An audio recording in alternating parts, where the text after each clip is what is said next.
Shalom amigos, muy buenas noches, Laila Tab, Lekulam, bienvenidos, Baruch Hashem, para esta noche de estudio de la Torah. Bendito sea Hashem que nos bendice, bendito sea Hashem que nos permite tiempos para estudiar la Torah, tiempos para todo, ¿verdad? Como dice el Rey Shlomo, tiempo para nacer, tiempo para morir, tiempo para reír, tiempo para llorar. Bueno, también así como tenemos tiempo para el trabajo, tiempo para la familia, tiempo para los amigos, pues hay que sacar tiempo para Hashem, ¿verdad? Listo, Baruch Hashem. Entonces, damos gracias por una noche más para estudiar el Tanaj. Hoy vamos a iniciar en Melahim Bet, Melahim Aleph, perdón, Perek, Dalet todavía. Y va a ser no mentiras, miento. Empieza, un segundo, sí, no, empieza el capítulo 5, Perek. Hey, listo, vamos a estar estudiando hoy cómo se inicia la construcción del Bet HaMikdash. Baruch Hashem, que se estudia la Torah sirva para Refuah Shelema, Refuah Nefesh, Refuah Guf de mi hijo mayor, Jacob Gutiérrez Peña, Kadosh Baruj Hu, Refuah Nefesh, Refuah Guf junto con los enfermos de Am Israel. Muy bien, vamos a hablar de Hiram. ¿Listo? Nos empieza diciendo el Tanaj en el capítulo de hoy referente a Hiram, rey de Tiro, ¿cierto? Nos dice que procedió a enviar siervos a donde Shlomo, porque había oído que era él el que habían ungido por rey en lugar de David, su padre, porque siempre Hiram había sido un aliado de David, Amelech. Y a su vez, Shlomo también envió a decir a Hiram un mensaje, ¿cierto? Luego de que Hiram le envía un saludo, entonces ahora Shlomo le vuelve el saludo, pero le hace ahora eh, eh, propuestas, ¿cierto? Nos dice que Shlomo le dice a Hiram, tú mismo bien sabes que David, mi padre, no pudo edificar una casa al nombre de Hashem, su Elohim, por causa del guerrear con que lo cercaron, hasta que Hashem lo puso debajo de las plantas de sus pies. Y ahora Hashem Elohim me ha ordenado descanso todo en derredor. No hay resistidor y no hay nada malo que esté sucediendo. Y mira, estoy pensando en edificar una casa al nombre de Hashem Elohim, tal como lo prometió Hashem a David, mi padre, al decir, tu hijo que yo pondré sobre tu trono en tu lugar de ti, es él quien edificará la casa a mi nombre. Y ahora manda que me corten con cedros de Lebanón y mis siervos mismos resultarán estar con tus siervos y el salario de tus siervos te lo daré conforme a todo lo que digas, porque tú mismo bien sabes que no hay entre nosotros ninguno que sepa cortar árboles como los sidonios. Y aconteció que en cuanto Hiram oyó las palabras de Shlomo, empezó a regocijarse en gran manera y pasó a decir, bendito es Hashem hoy, puesto que ha dado un hijo sabio sobre este pueblo numeroso. Por lo tanto, Hiram envió a decir a Shlomo, te doy lo que me enviaste. Por mi parte, de todo lo que te deleite en el asunto de oro y madera de templos. Y yo por mi parte responderé para sobre el que me envíes aviso y ciertamente haré que y tú por tu parte las llevarás y tú por tu parte harás mi deleite al dar el alimento para mi casa. Ya empezó a hacer Shlomo negocios, ¿sí? Empezó a gestionar porque las cosas pues no pasan solamente rezando, ¿cierto? Hay que también actuar. Entonces, aunque ya Shlomo había tenido su primer encuentro con Akadosh Baruj Hu y nos había hablado de toda la sabiduría que usó con el juicio de las dos demonias, y también referente a cómo llegó a ser más grande que los orientales y que los egipcios y que estudió todas las ciencias de la humanidad, la medicina, los animales, las plantas, el Perek Shira, como estuvimos hace 8 días, ahora nos está diciendo que empezó a hacer trámites para el Bet HaMikdash. Entonces, ¿qué se necesitaba con gran cantidad? Madera. Entonces, él buscó la madera más de mayor calidad, ¿cierto? Madera de cedro de Lebanón. Y entonces ahora le está haciendo una propuesta a Hiram de que trabaje para la construcción del Bet HaMikdash para él, para Shlomo, ¿sí? Hay una historia, oh, Midrash, no recuerdo, de que hubo varias personas, si no estoy mal, fueron como 4 personas que se consideraron que eran niños, que tenían una santidad superior a todo el resto. Una de ellas fue este hombre, Hiram. Hiram, el rey de Tiro, Eh, eh, nos dice el Midrash que llegó a considerar él mismo, dentro de su arrogancia, después de ver el Bet HaMikdash, que el artífice había sido él, porque él siempre gestionó todos los envíos de madera que necesitaba Shlomo. Entonces, en ese orden de ideas, el ego de Hiram se subió grandemente y él llegó a considerarse a sí mismo como si fuese una deidad, o si estuviese cerca de ser una deidad. Pero bueno, vamos a rescatar lo bueno. Lo bueno es que empezó a organizar envíos de madera hacia Israel, ¿sí? De Lebanon para Israel, nos dice que lo estaba proponiendo enviarlos a través de mar, el único mar que los une es el mar Mediterráneo, y de allí llegar hasta Israel.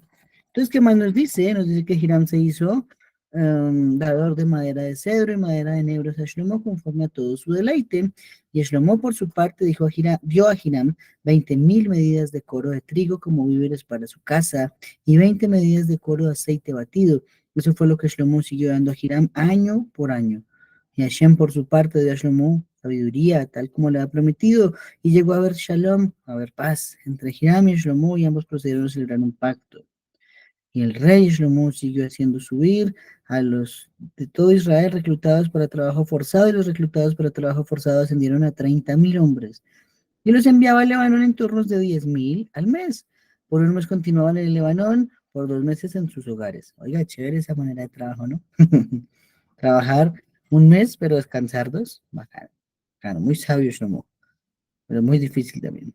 Y Adoniram estaba sobre los reclutados para trabajo forzado, y Shlomo llegó a tener 70.000 hombres que llevaban cargas y 80.000 cortadores en la montaña. Wow, de eso hay un gran secreto. Además de los comisarios principescos de Shlomo que estaban sobre la obra, 3.300 capataces sobre la gente que estaba activa en la obra. Por consiguiente, el rey mandó que sacaran de la cantera piedras grandes, piedras costosas para colocar el fundamento de la casa con piedras labradas. De modo que los edificadores de Shlomo y los edificadores de Hiram y los gebalitas efectuaron el cortar y siguieron preparando las maderas y las piedras para edificar la casa. Muy bien, vamos a analizar sobre esto que podemos encontrar en esta noche de Tanaj. Bienvenidos todos los que se siguen conectando, Baruch Hashem. Bueno, en primera instancia, Hiram no es el nombre del rey de Tiro. ¿Listo? Hiram es un adjetivo, un calificativo, es un alias que siempre tiene el rey de Tiro, ¿cierto? Como por ejemplo en Misraim se llama Faraón, ¿cierto? Se llama el Faraón. En Gerar se llamaba Abimelech, ¿cierto? Así, en este caso, para el país llamado Tiro, se llamaba Hiram. ¿Listo? Entonces, vamos a encontrar que hay varios Hiram a lo largo de todo el Tanaj. Entonces, no podemos decir que es la misma persona, sino que es un calificativo. Eso lo enseña Jajam Ibn Ezra. Ok, ¿listo? Sin embargo, aquí viene un secreto que revela el Midrash Tanhuma. ¿Alguien le suena ese nombre Hiram en la Torah? ¿Alguien se acuerda? Si sale ese Hiram en la Torah o no sale, o si sale, en qué parte de la Torah sale ese Hiram, ese nombre. ¿Quién lo recuerda, amigos? ¿Quién lo recuerda, amigas?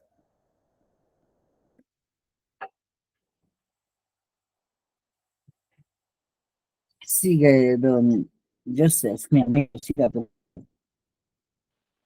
El arquitecto, Javi, buenas noches. Hiram, pero tú te estás refiriendo al mismo Hiram que estamos en este Tanakh hablando. Digamos, yo me refiero a la Torah de Moshe, a los 5 libros. A ese nombre sale del Tanakh. ¿Quién es ese Hiram? ¿Qué hizo ese Hiram?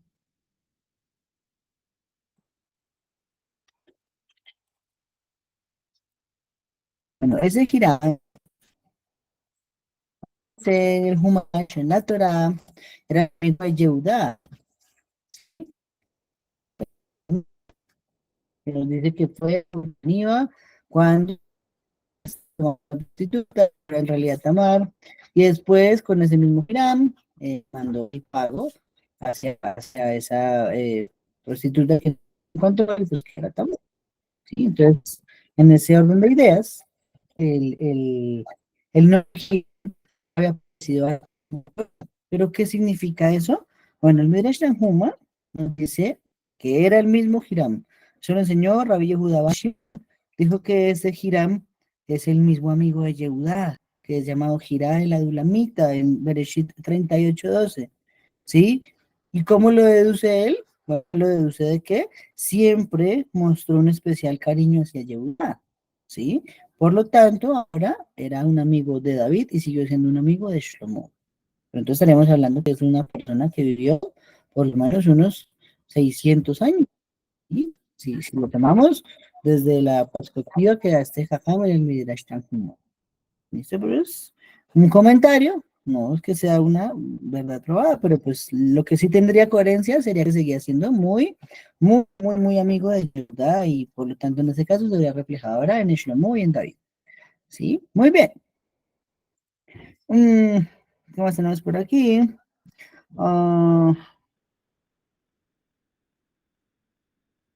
nos dice que hubo mucha paz entre Shlomo y Hiram, ¿cierto? Y nos dice Rashi, esto se debe a que la Torah primero dice, te daré descanso de tus enemigos, y luego en el siguiente versículo dice, y será en el lugar que Akadosh Baruj Hu escoja para morar allí su nombre. Lo que significa, organizándolo desde un punto de vista cronológico, si sagrado de Barim 12:10, no, Hashem te dará descanso de tus enemigos. Pero el versículo 11 enseguida nos está diciendo, y será que el lugar donde para poner allí su nombre, entonces se deriva y dedujo Shlomo que antes de que construyera el Bet HaMikdash, todo debía estar, todo debe estar pacífico con los vecinos, no debemos tener ningún conflicto para podernos concentrar en algo tan importante como es construir el Bet HaMikdash. Entonces, Shlomo lo deduce, hace la paz, con quien quiere hacer la paz, y ahora sí que hay paz en todas las fronteras, se empieza a construir el Bet HaMikdash, ¿sí? Por ello no podía hacerlo también David, porque David todo el tiempo estuvo en guerra. Entonces, si la escritura tiene que estar ordenada, lógicamente, para su cumplimiento profético, entonces primero te va a tener paz, luego para poder construir el Bet HaMikdash. Muy bien. Entonces, dice en el libro Shmuná que Batim es el libro de Musar, aquel que desarrolla su intelecto para la comprensión de Kaush Baruj Hu no tiene límites y no existe ningún satán ni ningún mal y hasta el mismísimo ángel de la muerte enseña a tal persona, ¿cierto? Oh, ok, cuando tenemos un intelecto curioso, pues todos podemos llenarlo de lo que queramos, ¿sí? Hay ciencia, hay deportes, hay cosas malas también, pero hay Torah. Cuando una persona decide Torah en primera instancia, entonces a Akash Baruj Hu le echa una manito, ¿cierto? Akash Baruj Hu dice, está interesado en comprenderme a mí, en comprender los secretos, en descubrirlos, en esforzarse, entonces le voy a soltar un poquitito más a esta persona, ¿sí? Alguna vez les conté una historia que escuché del Jajam Ramanillar. Una vez él explicó sobre el estudio del Pardés, ¿no? Entonces él decía, en ese shiur que dio hace unos 3 4 años, mmm, que la Torá se parece a una princesa, ¿cierto? Y la princesa está en el castillo y nosotros somos un pretendiente. Si la vemos desde lejitos, pues ella no va a saber ni quién somos. Si de pronto un día nos acercamos un poquito más y hacemos una sonrisa, entonces por lo menos nos va a conocer por la sonrisa. Si de pronto un día nos esforzamos y le cogemos más confianza, podemos entablar una charla con esa princesa.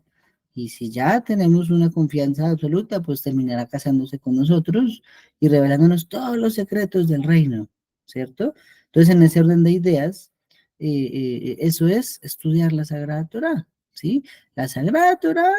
Entonces, si tenemos el esfuerzo en Hashem, el esfuerzo en comprender los secretos de Él, en seguir adelante, en buscarlo en primera instancia y después hacer todo lo demás, pues Él nos va a ir de a poquito soltando, soltando, soltando, soltando.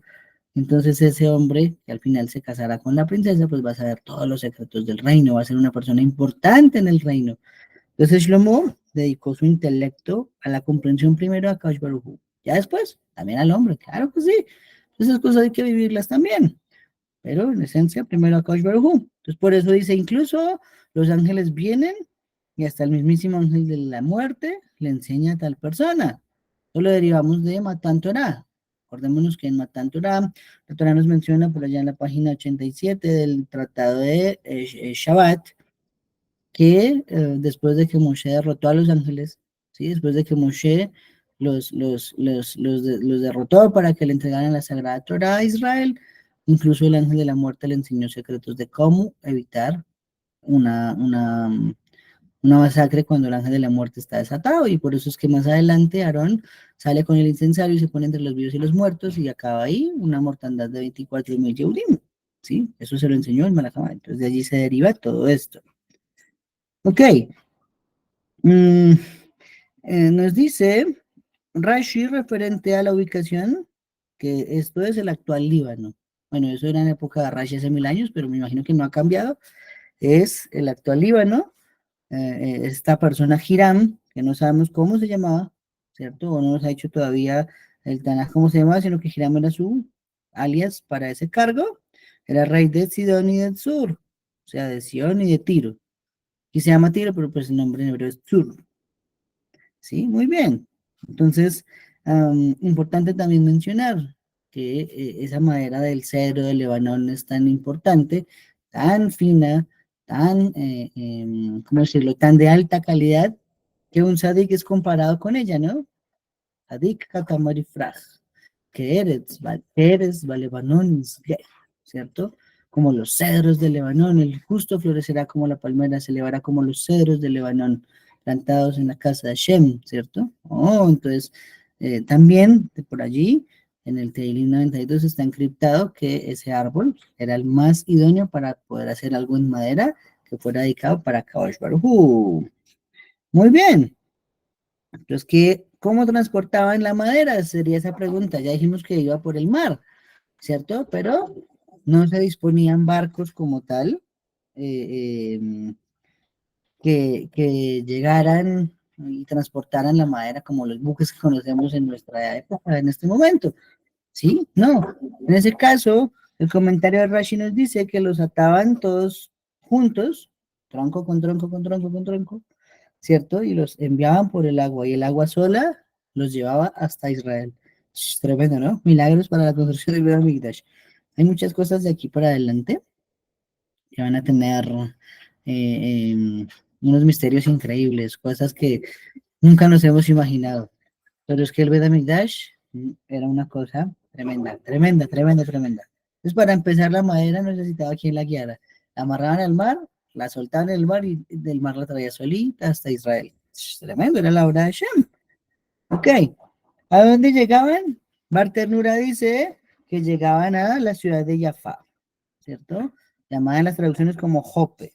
Y ya de ahí se la transportaban hacia Jerusalén, ¿sí? Entonces, ahí ya tocaba hacer, eso se llama operación de transporte multimodal. Una parte era marítima y la otra terrestre. Ok. ¿Qué más nos dice? Por acá, denme un momento.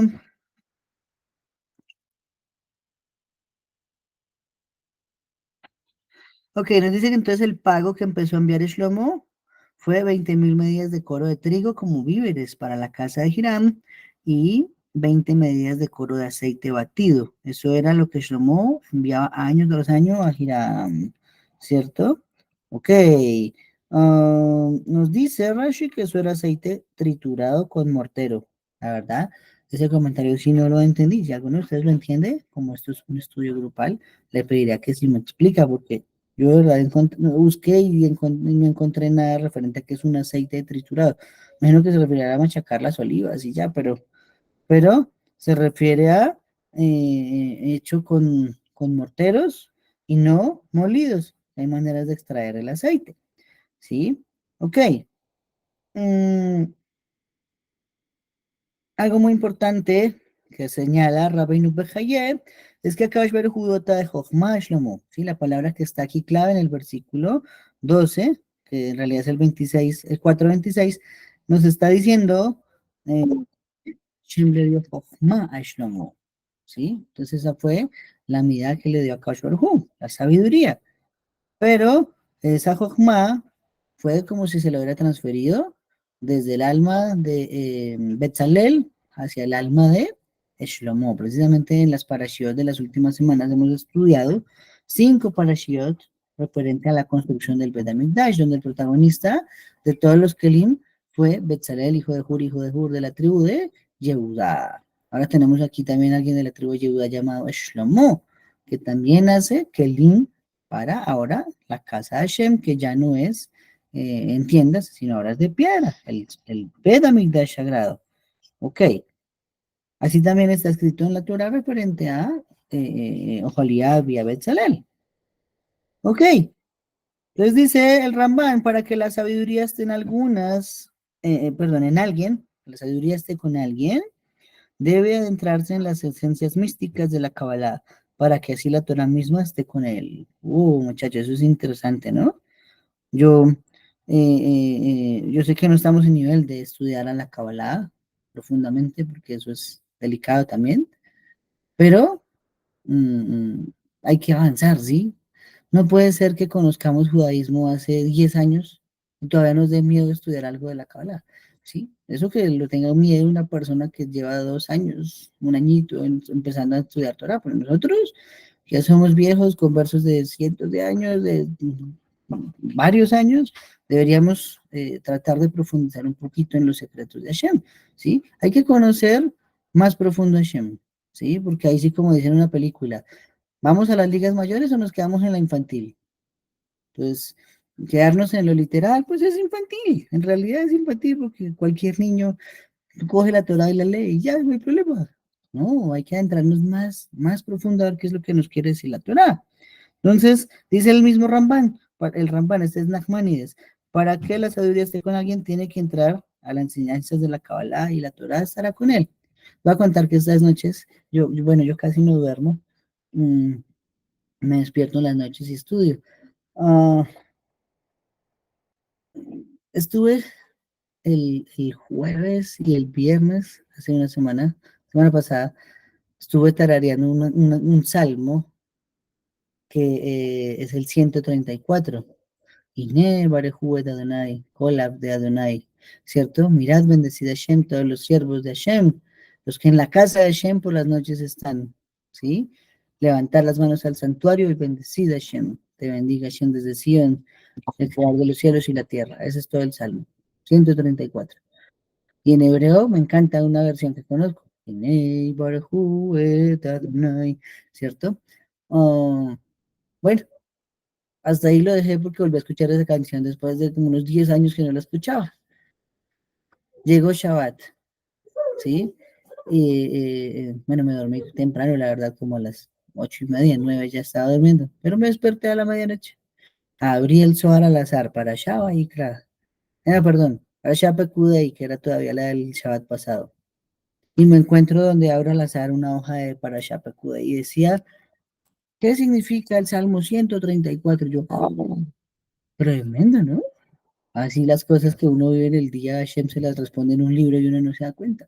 O no abre el libro y entonces no recibe el mensaje de Hashem, ¿cierto? Entonces me puse a estudiarlo y bueno, ahí habla precisamente del mérito que hay de despertarse en la noche a estudiar la Torah y que el que se deleita en estudiar la Torah, pues es como lo que está en el otro salmo, que dice, deleítate en Hashem y te concederá las peticiones de tu corazón. Entonces, para que eso pase, es uno debe deleitarse en estudiar la Torah, ¿sí? Pero lo encontré donde en un libro de Kabbalah, en el Zohar. ¿Sí? La literalidad no me lo hubiera explicado de ninguna manera. Y otro secreto que aprendí, que se fue anoche, la verdad llegué muy cansado a mi casa ayer, esta semana hemos tenido harto trabajo, Baruch Hashem, pero eh, eh, igual, llegué y me puse a estudiar Torah, y decía algo que yo nunca había visto, sobre por qué Jeroboam fue rey de 10 tribus después de Shlomo. Ya que estamos hablando de Shlomo, es el momento de introducir algo así. Decía, esto fue esta mañana porque fue como a la 1 de la mañana que lo estudié. Decía, Shlomo cometió un error que fue acostarse y casarse con mujeres que no eran judías. Ese fue el error grave de Shlomo. ¿Sí? ¿Qué pasó? Que como él tenía la responsabilidad también, como lo tenemos todos los Yehudim, de guardar el pacto y no lo guardó, entonces a Kadosh Baruj Hu le pasa el reinado a Jeroboam. Pero ¿por qué a Jeroboam? ¿Por qué no a otro judío en el mundo, sino a ese Jeroboam que después es catalogado ahora como el más malo de judío de todos los tiempos? Porque Jeroboam descendía de la tribu de Joseph, descendía de Efraín, y por lo tanto, Yosef Asadik había sido hasta ahora el único ser humano que había guardado su pacto bien, no se metió con la mujer de Potifar. Por lo tanto, Hashem dijo, ya que Shlomo no cuidó el pacto, ahora se lo pasemos a uno de los hijos del que sí lo cuidó. Se esperaba que Jeroboam hiciera algo bueno, pero terminó siendo el rey más malo que hubo en la historia. ¿Sí? Ahí sí como se dice, más malo que Caín. Entonces, cero, o sea, pero esto secreto a mí nunca se me ocurre, lo encontraron en la Kabbalah también. Entonces, Baruch Hashem, hay que esforzarnos un poquito. La gente nos mete miedo de que eso está mal, pero no es que no vamos a hacer Kabbalah práctica, pero hay que aprender conceptos más profundos que no solo quedarnos con la literalidad que nos da la Torah. ¿Listo? Muy bien. Sigue diciéndonos los Ajamim, la sabiduría es una bendición que se obtiene solo por el temor a Kadosh Baruj Hu, ¿sí? Como dice el Salmo de cerrar Shabbat casi, 111, Reshit Chokmah, Irad Hashem, el principio de la sabiduría, es el temor a Hashem, ¿sí? Cuando una persona teme a Hashem, entonces ese temor se va convirtiendo en más sabiduría, más sabiduría, más sabiduría, más sabiduría. Y al final la sabiduría sirve para todo, ¿sí? Hace días también estudiaba en el Midrash que quien desee ser rico debe rezar hacia el norte y quien desea tener sabiduría debe rezar hacia el sur, ¿cierto? Bueno, no sé si lo estoy confundiendo. Pero bueno, norte y sur. Decía el comentario, pero sin embargo, el que reza por sabiduría va a tener las dos cubiertas, porque si se vuelve sabio, va a saber también cómo volverse rico. Entonces, al final, sería mejor, antes de pedir dinero y buscar el dinero, buscar la sabiduría, que ya con sabiduría, Kash Baruj Hu, le va a permitir a uno salir adelante. ¿Listo? Muy bien. Dice el Zohar HaKadosh, página 149, que a Kadosh Baruj Hu le dio a Shlomo Jochma como alguien le da un regalo a un amigo, ¿sí? Como pensemos en Hanukkah, compramos siempre un regalo y se lo dimos a otra persona, ¿sí? Así a Kadosh Baruj Hu le entregó la sabiduría a Shlomo, un regalo, sin problema.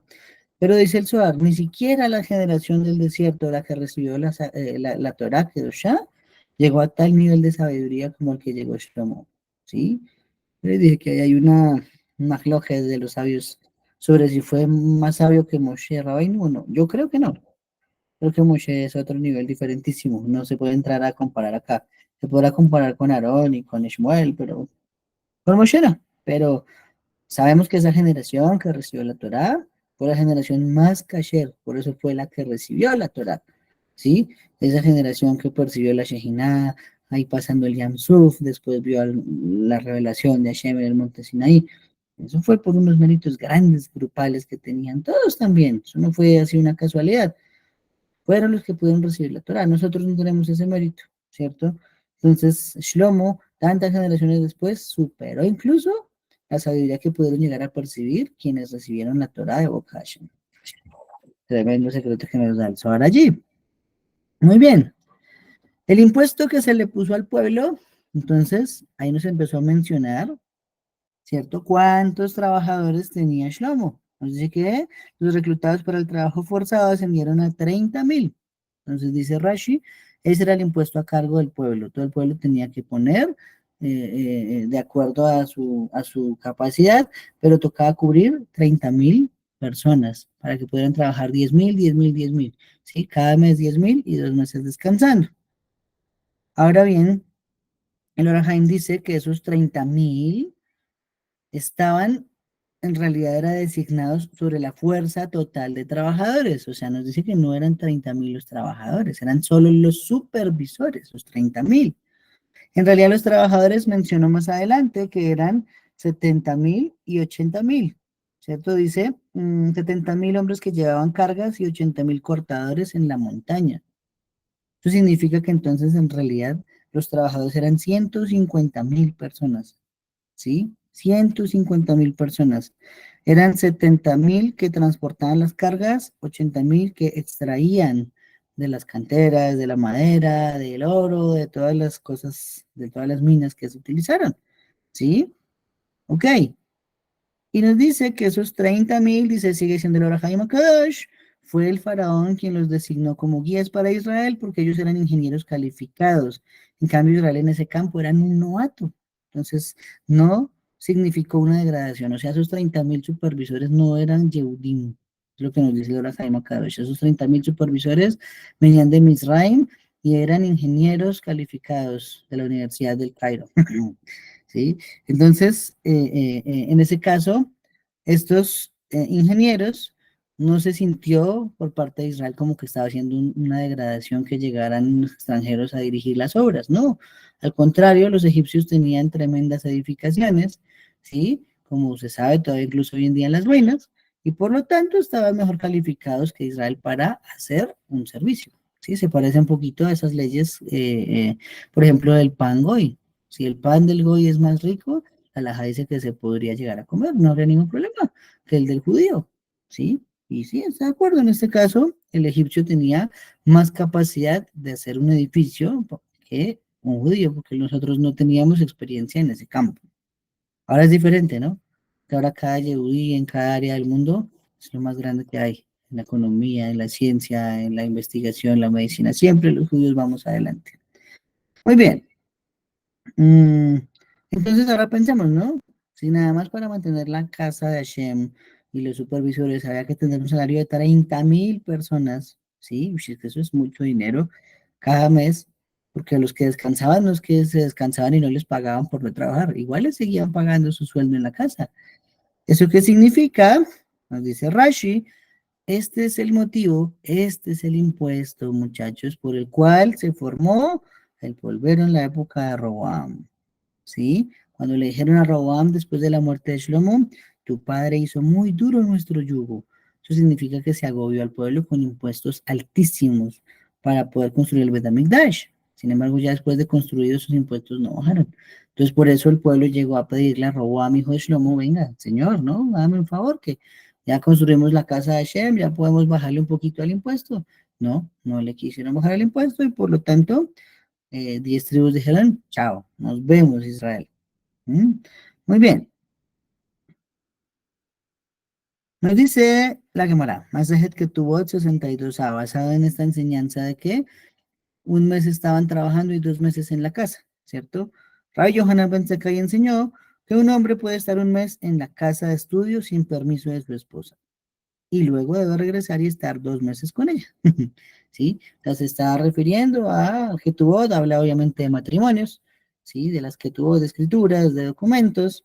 Entonces nos está diciendo que una mujer podría permitirse estar sin su esposo o su esposo en la casa de estudios sin pedir autorización a su esposa un mes, pero no más de eso, pero tendría que compensar estando 2 meses en la casa. Esto se deriva de dónde? De los trabajadores de Shlomo para construir el Bet HaMikdash, ¿sí? Porque así también se denomina todo esto. Fue una manera de casarnos con Hashem, también tener una casa donde morar a la Shejina. Tremendo. Ok, ¿quiénes eran esos 150.000 obreros de los que hablamos? A ver si de pronto alguien se escucha. Esto lo estudiamos hace algunos meses. Repasemos, 70.000 que se dedicaban al transporte. En mis épocas yo hubiera sido uno de ellos, si fuera en esta época yo soy un transportador. Y otros 80.000 eran extractores, eran constructores y mano de obra y en fin. Entonces, ¿de dónde sacaron en Am Israel 150.000 obreros? A ver si de pronto alguien se acuerda.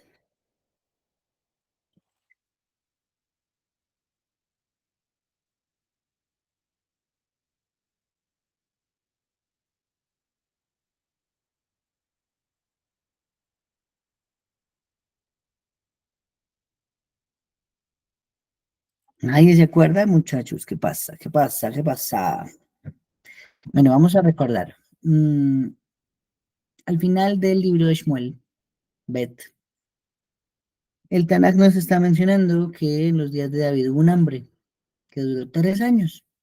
Y pasó el primer año y no se supo qué era, pasó el segundo año y no se supo qué era, y en el tercero ya David se preocupó, investigaron, el Urim Beturim respondió que era todo por una masacre que hizo Shaul en el pueblo de Nob, cuando mató a los Kohanim, ¿sí?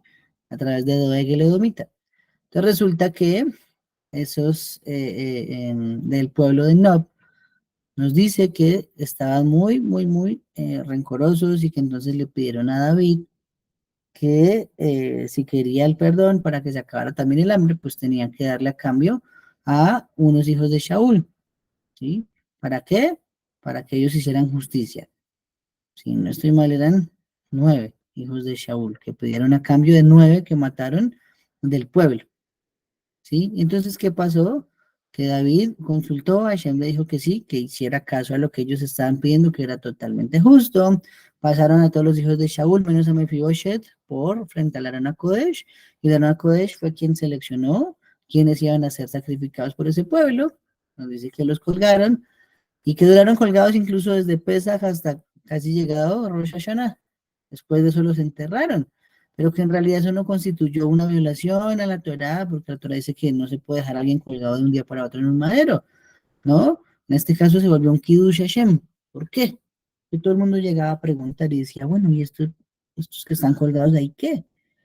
Todo el que pasaba preguntaba, ¿estos que están colgados ahí qué son? ¿Por qué están colgados? Entonces, los habitantes del pueblo decían, estos fueron los hijos de Shaul, Shaul mató a los Coanín, los dejó sin agua, los dejó sin Torá, y entonces a cambio pedimos que sacrificaran los hijos de esa realeza, de su casa, y aquí están. Entonces todo el pueblo, todos los pueblos del mundo que pasaban por allí decían, si esta gente hace la justicia así de efectiva, y su creador está de acuerdo con ello, este es un pueblo digno al cual nos deberíamos unir. Y entonces nos dice que llegaron en los días de David al final, en comienzos de Shlomo, 150.000 conversos. Oh, entonces un hidush de la noche para los elementos del Bet HaMikdash, los que trabajaron, los que transportaron, los que supervisaron, eran Gerim, eran conversos, eran como nosotros. Desde allí se empezó la labor de construir el Bet HaMikdash, gracias a la obra que hicieron los conversos por un Kiddush Hashem que se hizo matando a los hijos de Shaul, ¿sí? Los familiares de Shaul, porque pues Shaul ya no tenía muchos hijos. ¿Sí? Entonces, ok, tremendo, ¿no? Esos son nombrados también para cuando ustedes lo quieran verificar en Segunda Crónicas 2:17. Y mencionan otra vez a estos 150.000 trabajadores, todos conversos al judaísmo debido a la grandeza de Shlomo y su sabiduría. ¿Listo? Dice la Gemara en Yevamot, bueno, ya lo dijimos, son los conversos que llegaron debido al Kiddush Hashem hecho con los descendientes de Shaul. Ok, y la Gemara se pregunta sobre si eran nativos o no Yehudim, pero está la respuesta de que no, fueron Gerim, fueron conversos. Ahora bien, luego nos menciona por aquí otras cosas. Nos dice, además de los comisarios principescos de Shlomo que estaban sobre la obra, 3.300 capataces sobre la gente que estaba activa en la obra. Oh, 3.300. Sí, entonces aquí tenemos aparentemente una contradicción con otro libro del Tanaj. Recordemos algo que este libro de los Reyes tiene una copia, digámoslo, no digamos una copia barata, sino algo muy parecido, muy similar, llamado Las Crónicas, ¿sí? Libre de Ayamin. Entonces, basado en eso, en Libre de Ayamin la cifra es diferente. Aquí nos acaba de decir que hay 3.300 comisarios, ¿cierto? 3.300 capataces, perdón, sobre la gente activa en la obra. Pero allí en Libre de Ayamin nos dice que eran 3.600. ¿Cómo así? Entonces que hay una diferencia de 300 en el otro libro. ¿Qué significa eso? Bueno, la explicación que da Rashi es lo siguiente. Los 3.300 que está mencionando acá estaban a cargo de esos 150.000 trabajadores. Es decir, que cada uno de ellos estaba a cargo de 45 personas aproximadamente. Y los restantes estaban a cargo de todos ellos. Ah, entonces, ¿cómo así? O sea que esos 300 que no son nombrados acá como capataces sobre los 150.000 eran los 300 supervisores de esos otros 3.300. Entonces, ¿eso qué significa? Ahora sí hablándolo en números. Había un jefe por cada 11 capataces y por cada capataz había 45 obreros. Y así se tenía una estructura piramidal que nos llevaba a tener desde el pueblo grande, que eran los conversos de 150.000, a tener sus jefes que eran 3.300 y a tener esos otros jefes que eran 300. Entonces así se aprende los organigramas de una empresa, ¿sí? Bueno, si alguien ha trabajado en una empresa grande, yo lo más grande en que he trabajado era Servientrega, por ejemplo. Sé que éramos como 15.000 trabajadores hace que unos 10 años, 12 años que yo trabajaba allí, ¿cierto? Eso es mucha fuerza de trabajo. Entonces, claro, eso debe tener uno debía supervisión y esos supervisores debe tener a su vez otros coordinadores y otros gerentes y hasta que llega a los dueños de la empresa. Todos estos organigramas empresariales se aprendieron gracias a la Torah, gracias a Shlomo.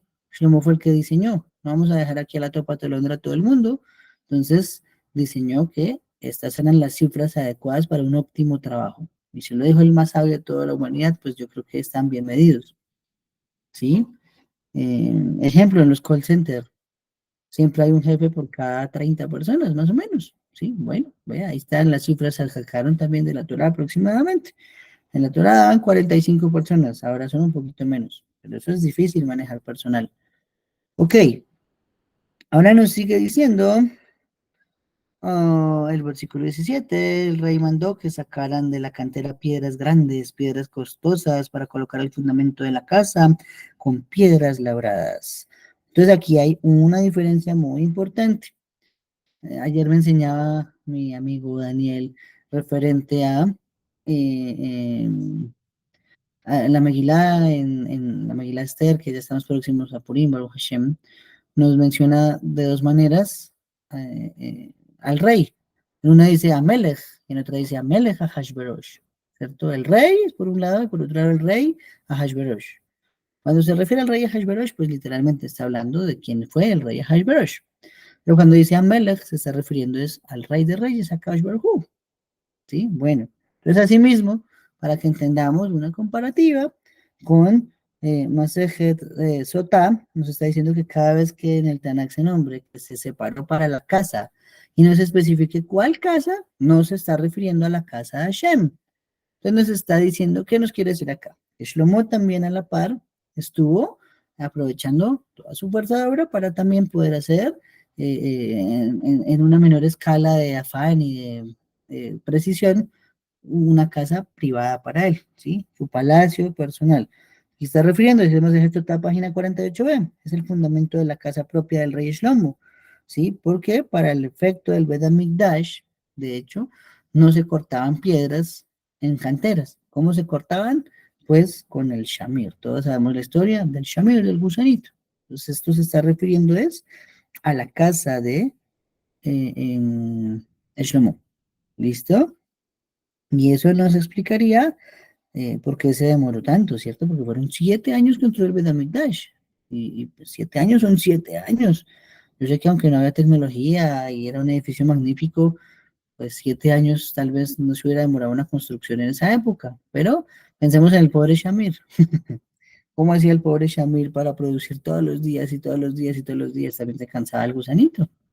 Entonces tocaba cortar espacios, de a momentos, no se podía, como en una producción que uno tiene máquinas, se puede todo el tiempo estar haciendo y cortando y fabricando, ¿no? Tocaba adaptado a lo que había. Eso nos explicaría por qué se demoró 7 años la construcción del Bedamigdash y 13 años la construcción de la casa de Shlomo. ¿Sí? Tremendo. Ok, muy bien. Me surgió una pregunta cuando estudié esto, ¿sí? Y es que ese Shamir, vamos a hablar del Shamir ahorita, pero ¿cómo habrá sobrevivido al diluvio, cierto? Encontré una respuesta a varios capítulos más adelante. Ahorita se las cuento también. Ok, ¿qué pasaba con ese? Perdón, ¿qué pasaba? Nos dice Rashi Rambam que se cincelaban cosas cuando se necesitaba en otro lado lejano y luego se traía el Bet HaMikdash para que no se escuchara nada de herramientas en el templo. ¿Sí? Ahí viene esa cuota de din que se sobrepondría al Rahamim, ¿sí? El juicio que estaría sobre la misericordia. Porque el Bet HaMikdash era misericordia de Hashem, era Hesed. Pero ponerle herramientas de metal, que es inclusive para matar a una persona, es meterle juicio y rigor al asunto. Por eso no se podía poner herramientas para la construcción del Beit HaMikdash. No se podía, tenía que ser o fuera, o si iba a ser acá, era con el gusanito, con el shamir. Ok, nos menciona algo muy raro, versículo 18. Nos dice que, ¿dónde está? Los edificadores de Shlomo y los edificadores de Hiram y los gebalitas, efectuaron el cortar y siguieron preparando las maderas y las piedras para edificar la casa. ¿Qué son eso de los gebalitas? En hebreo dice Giblim, ¿cierto? Nos dice Rashi que era una nación llamada Gebal, y ellos eran expertos en marcar límites en la piedra y luego cortarla con exactitud. Entonces eran expertos cortadores de piedra, ¿sí? No se sabe qué nación puede hacer eso hoy, pero ya sabemos que igual las etnias se mezclaron por todo lado, entonces ni modo de identificarlos, como no podemos identificar a Malek como una nación ni unas personas. ¿Ok? Entonces recordemos que igual ellos cortaron las piedras, pero para edificar la casa, ya recordamos, la casa de Shlomo, dice así, para edificar la casa. ¿Cuál casa? La de Shlomo. Si hiciera la casa de Hashem, se estaría refiriendo a el Beit HaMikdash, pero no fue así. ¿Listo? Muy bien. Entonces ahora pensemos un momentico en el Shamir, ese gusanito.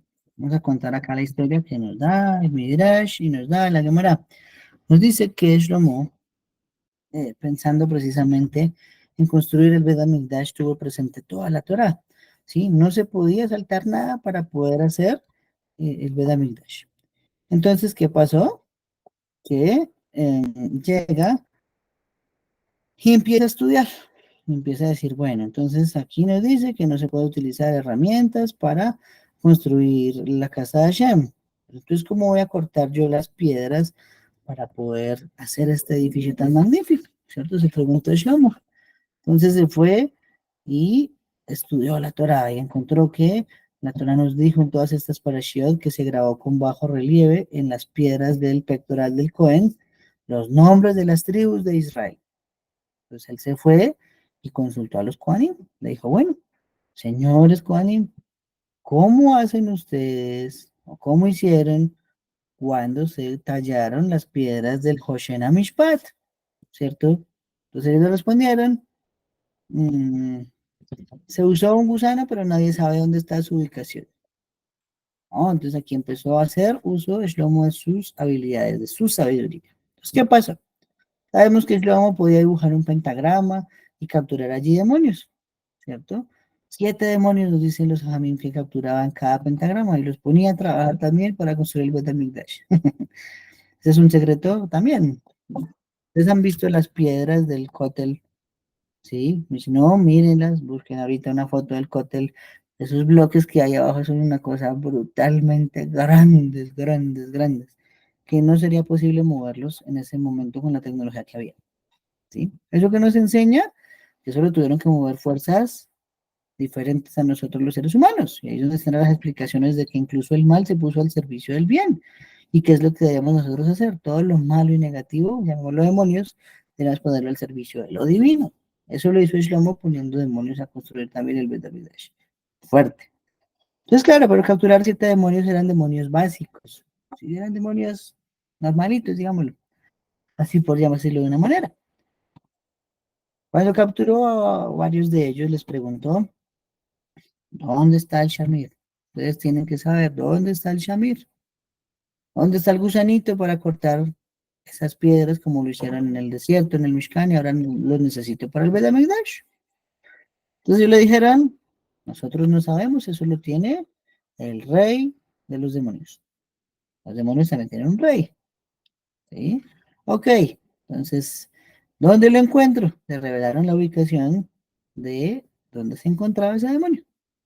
Ok, entonces, ¿qué nos cuenta la Gemara? La Gemara nos cuenta que llegó a Shlomo, ubicaron el sitio y analizaron qué hacer con la situación. Estuvieron estudiando al demonio escondidos y mirando qué era lo que hacía ese rey de los demonios. Entonces nos cuentan que él tenía una montaña, en esa montaña tenía puertas y él entraba y salía y siempre que salía le echaba llave a su montaña.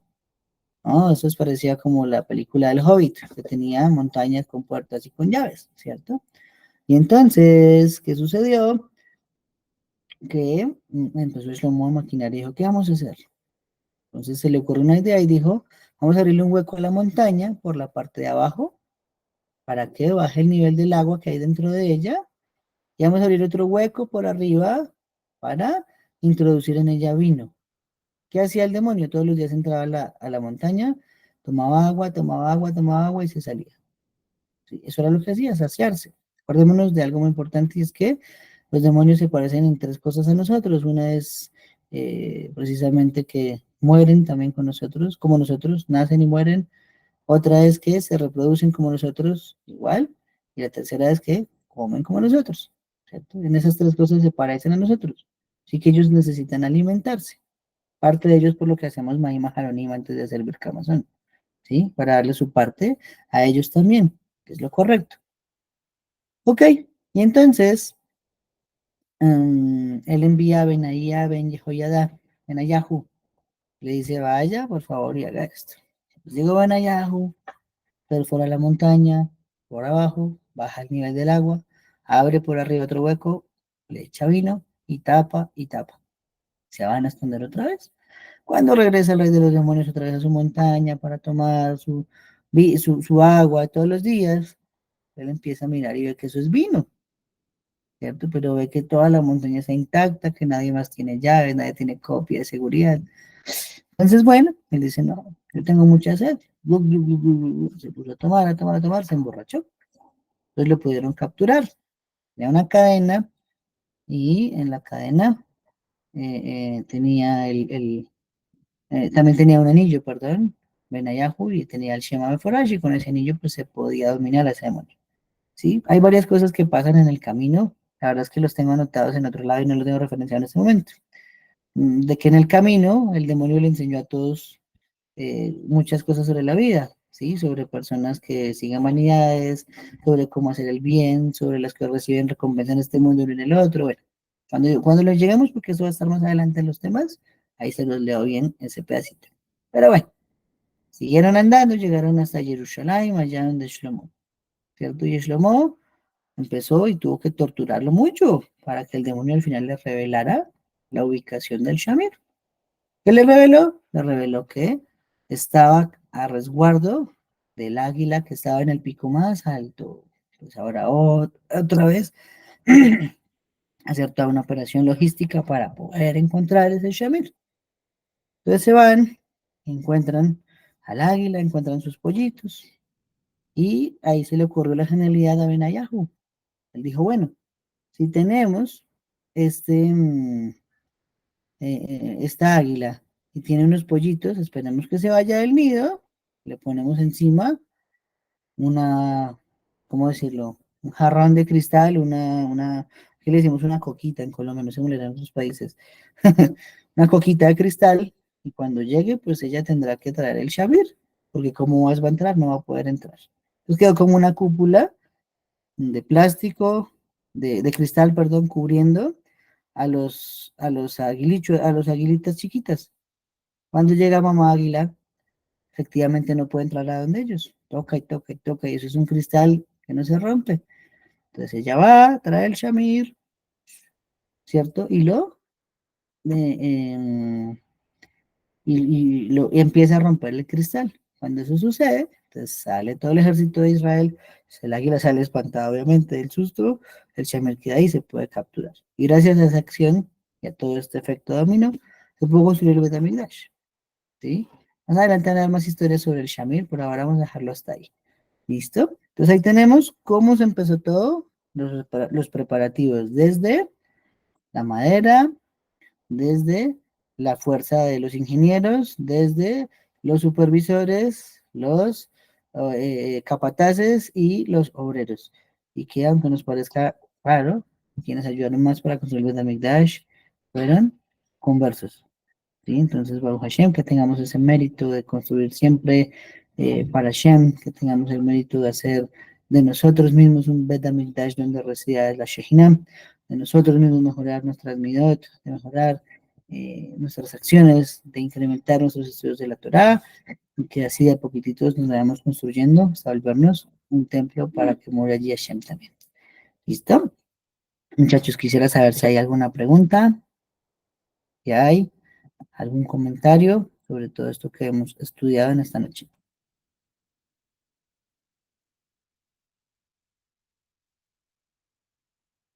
Julia, por favor, sigue.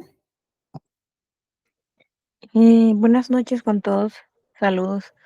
Em, Me llama la atención cuando mencionas que Shlomo torturó a este demonio. ¿Cómo lo hizo? ¿De qué manera? Porque hoy en día, bueno, ya muchos conocemos cómo hacen supuestamente el exorcismo para supuestamente liberar a personas que están poseídas y etcétera, etcétera. Pues, ¿no? Ok, bueno, muy bien, esa pregunta es súper interesante. Bueno, ¿qué te puedo decir sobre eso? La manera siempre es buscar, primero que todo, la debilidad de cada ser, ¿cierto? Cada ser es diferente, todos sufrimos por algo distinto. Algunos podemos sufrir por amor, otros por dinero, otros por honores, otros por, bueno, por lo que sea que cada uno de nosotros sufra, ¿sí? En este caso, Shlomo lo torturaba usando nombres de Hashem, ¿sí? Con los nombres de Hashem, él podía, sí, pues, como valga la redundancia, torturar a los demonios, hacerlos decir lo que él quisiera, pero es que estábamos hablando acá que era el rey de los demonios, entonces él no soltaba la lengua con facilidad, ¿sí? En esencia, es por algo que tiene que ver un poquito con lo que pasó con Esaf y con nuestro padre Jacob, ¿listo? Vamos a decirlo de esta forma. Cada vez que nosotros los judíos no somos dignos, aparece un Esaf que nos acusa. Entonces aparece Esaf diciéndole a Hashem, hey Hashem, me quitaste a mí la bendición para dársela a ese Jacob y mira cómo se porta ese Jacob. Mira cómo se porta, para eso me la quitaste a mí, es peor que nosotros. Entonces Hashem viene y juzga a Israel duro. Entonces incluso los ángeles, incluso los demonios, siempre ha considerado que el ser humano no es digno poseedor de la santidad de Hashem. Y en parte pues tienen esta razón, ¿sí?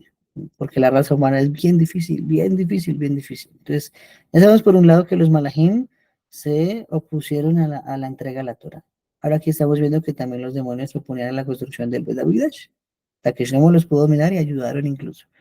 Así como Moshe dominó a los ángeles y le dieron secretos a él. Entonces la única manera era usando nombres de Hashem y haciéndose digno de que él recibiera esos secretos. Hay una forma chica que se explica más adelante, y es que empezaron a competir por quién era más sabio. Entonces el demonio tuvo que decir, no, Shlomo, usted es más sabio que yo y le tuvo que revelar los secretos. ¿Sí? Entonces, esas son las maneras que te puedo explicar, que lo he estudiado referente a esa tortura, entre comillas, llamémoslo así, que pasó entre Shlomo y este rey de los demonios. ¿No? Los venció a punta de Hoffman. Muy bien, ¿alguna otra pregunta, muchachos?